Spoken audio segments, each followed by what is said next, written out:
Comment combiner la pédagogie Montessori et lui là, le Père Noël? Est-ce que c'est possible au fait, hein? Bonjour et bienvenue dans cette vidéo, je suis Victoria du site Enfance Positive et aujourd'hui on va parler du sacro-saint Père Noël. Faut-il ou non faire croire aux enfants au Père Noël? Alors cette question-là, elle se pose peut-être à vous parce que vous avez commencé à faire des recherches sur la pédagogie Montessori et vous vous êtes rendu compte que dans la pédagogie Montessori, traditionnellement, on ne faisait pas croire au Père Noël, ou tout simplement, indépendamment de ça, parce que votre réflexion vous a fait cheminer jusque-là. Alors, c'est un sujet qui est très émotionnel. Tout de suite, il y a des levées de boucliers quand on parle de ce sujet-là. C'est pas grave. C'était important pour moi de vous faire quand même cette vidéo. Et en même temps, vous allez voir que je suis pas dans un tout blanc, tout noir. Parce que la vie, c'est pas ça. Voilà. Et que bien évidemment, chacun garde son libre arbitre et fait ce qu'il veut au final. Voilà, comme ça, j'ai posé le cadre. Je ne vous dis pas quoi faire et je ne vous dis pas quoi ne pas faire. Voilà, vous faites au final ce que vous voulez. Juste quelques éléments de compréhension et ce que j'avais envie, c'est de vous apporter tout simplement mes réflexions, l'éclairage que moi j'ai reçu aussi, les enseignements que moi j'ai reçus aussi à un moment donné. Notre petit Père Noël, on va le poser là, je ne sais pas si vous le voyez, voilà, pour que je puisse vous raconter tout ça. Alors déjà, pourquoi traditionnellement dans la pédagogie Montessori, on ne parle pas du Père Noël? Pour une raison très basique, c'est que, alors, attention, s'il y a des enfants autour de vous, éloignez-les. Voilà, c'est fait. Parce que le Père Noël n'existe pas. Donc, ça représente tout simplement un personnage fictif. Comme je suis dans l'espace bibliothèque de ma fille, hein, j'avais fait des vidéos justement sur les histoires. Comme par exemple, allez hop, je prends celui-là, un livre de Claude Ponty, que je vous avais d'ailleurs montré dans la vidéo sur comment choisir vos histoires selon les critères de la pédagogie Montessori. Et donc l'histoire d'Hippolène. Hippolène, c'est une petite créature fantastique. Voilà, c'était cette image-là que je vous avais montrée d'ailleurs, parce qu'elle est très représentative du livre. Et ben, ok, on est bien d'accord que dans la réalité, il n'y a pas de ce genre de petits personnages qui vivent dans les arbres. Hein. De la même façon, le Père Noël n'existe pas. Le Saint-Nicolas n'existe pas. Le prince charmant n'existe pas non plus. La princesse charmante non plus. Hein. Comme ça, les choses sont dites.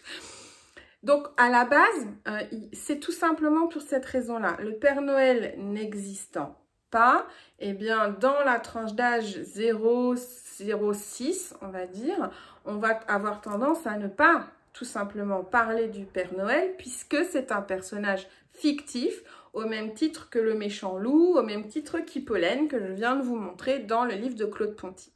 Donc ça, c'est déjà une première démarche. Et puis, on pourrait se dire, ouais, bon, mais on pourrait faire une exception hein, avec le Père Noël. Après tout, pas de dogmatisme, en tout cas pas sur cette chaîne, jamais. Donc, c'est pas tout blanc ou tout noir. Hein. C'était d'ailleurs ce que je vous avais, ce que j'avais essayé de vous transmettre dans la vidéo sur les livres. Donc, c'est pas quelque chose de rigide. Hein. Contrairement à ce qu'on pourrait croire, Montessori n'est pas une pédagogie rigide. Donc, on pourrait se dire, allez, on fait l'exception sur le Père Noël. Mais il y a une autre réflexion, un deuxième point là qui, pour moi, mérite quand même qu'on soit au moins au clair par rapport à cette idée-là. C'est que si on choisit quand même d'amener l'histoire du Père Noël, donc une figure imaginaire, fictive, qui n'existe pas, en faisant croire aux enfants qu'il existe, puisque on va lui prêter des intentions, on va dire que c'est le Père Noël qui amène les cadeaux. Alors, je ne parle même pas du chantage hein, au Père Noël. Donc, si tu n'es pas sage ou si tu continues comme ça, le Père Noël ne viendra pas. On est clairement ici dans des chantages, dans des menaces qui sont, voilà, pour moi, qui ne sont pas dans la bienveillance. Mais ça, c'est encore un autre débat ici. Prêter à un personnage fictif des intentions et surtout des actes, quand on réfléchit un petit peu, ça peut s'apparenter quand même à du mensonge. parce qu'on est enfin, concrètement, c'est vous qui êtes allé acheter les cadeaux au magasin, qui les avez emballés ou fait emballer et qui les avez mis sous le sapin. Ce n'est pas le Père Noël, hein. Donc, quelque part, sous prétexte de faire de la magie, on va mentir aux enfants. Et ça, personnellement, ça me dérange quand même un petit peu. Le fait que l'on mente comme ça aux enfants parce que, eh bien, on abuse quelque part d'eux. Et je ne sais pas si c'est votre cas à vous personnellement, mais il existe énormément de personnes autour de vous et je vous invite à vous renseigner, à poser des questions. Si ça n'est pas votre cas à vous personnellement, comment avez-vous vécu le moment, l'instant où vous avez appris que le Père Noël n'existait pas? Quelle est votre émotion du moment? Alors, il va y avoir des personnes qui ne l'ont pas mal vécu et vous allez avoir énormément de personnes qui l'ont super mal vécu. Moi, je l'ai super mal vécu. Je me suis dit, mais bon sang, pour rester poli, on m'a prise pour une imbécile. On s'est foutu de moi. On s'est moqué de moi. On m'a prise pour une imbécile. Je me souviens, et très précisément du moment où je l'ai appris, avec la complicité de mon grand-père qui, je pense, devait en avoir ras-le-bol de cette mascarade et qui m'a laissé partir du salon. Ma mère lui avait demandé de nous garder dans le salon et de ne pas nous laisser sortir puisqu'ils installaient, c'était cette grande mascarade de Noël, ils installaient les cadeaux sous le sapin. Et donc, moi, j'en ai eu marre, je suis sortie. Je ne saurais pas vous dire quel âge j'avais dans les 7-8 ans, par là. Et mon petit frère en avait, du coup, 4 de moins. Et j'ai vu mes parents ramener les cadeaux, quoi. Et de devoir ensuite me rendre complice par rapport à mon frère en me disant, surtout, ne lui dis rien. Et je me suis dit, mais mince, on nous prend pour des imbéciles. Donc voilà, moi, je fais partie de la catégorie de personnes qui ont réagi fortement à cette annonce. Peut-être que vous, c'est pas le cas. Mais renseignez-vous autour de vous, vous allez voir que ça touche quand même beaucoup de personnes. Bon, donc du coup, indépendamment de ça, quand on réfléchit et qu'on enlève l'émotionnel 2 secondes, on se rend compte qu'il y a quand même un petit peu de mensonge derrière, sans même parler de chantage au Père Noël.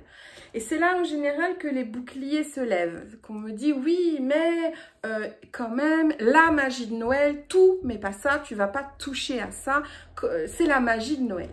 Mais la magie de Noël, c'est pas le Père Noël.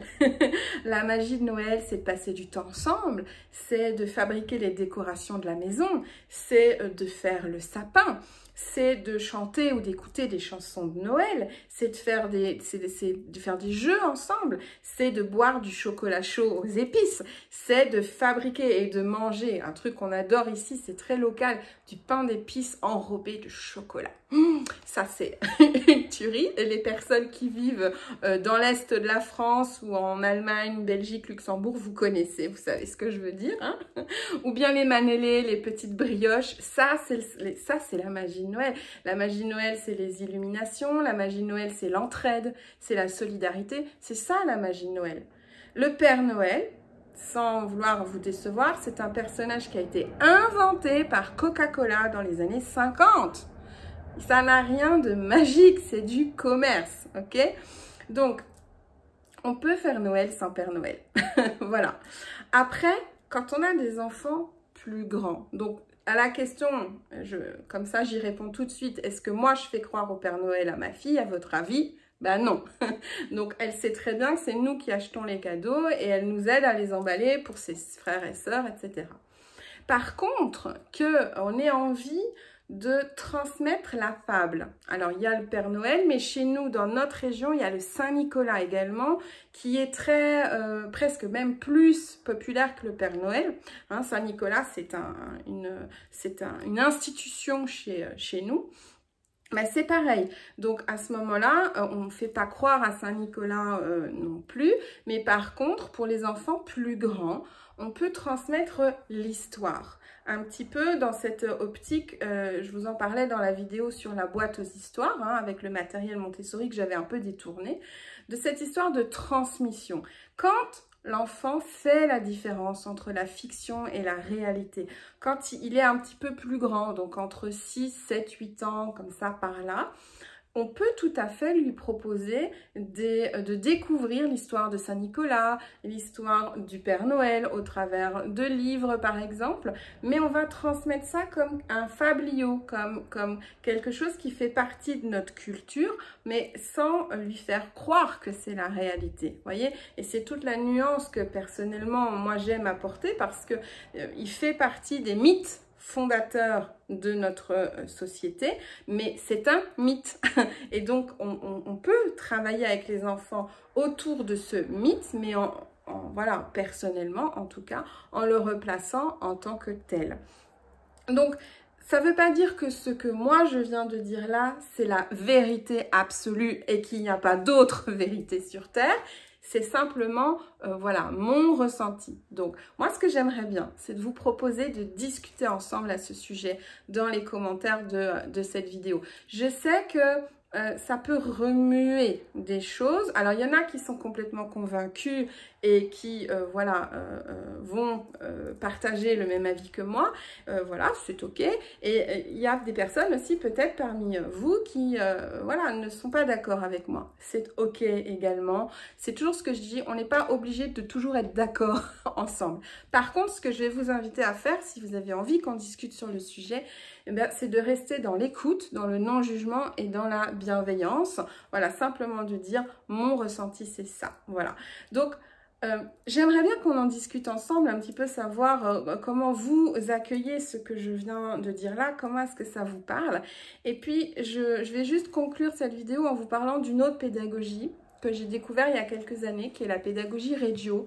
J'en parle également beaucoup sur mon blog. J'ai toute une catégorie liée à cette approche, l'approche Reggio. Et Loris Malaguzzi, qui est le chef de file de l'approche Reggio, a écrit un poème qui s'intitule « Les 100 langages de l'enfant ». Je vais vous le mettre aussi en commentaire, enfin dans la description. Et en fait, j'ai beaucoup été touchée par ce poème, qui dit que en gros, la magie, ce n'est pas que 2 fois par an à Pâques et à Noël.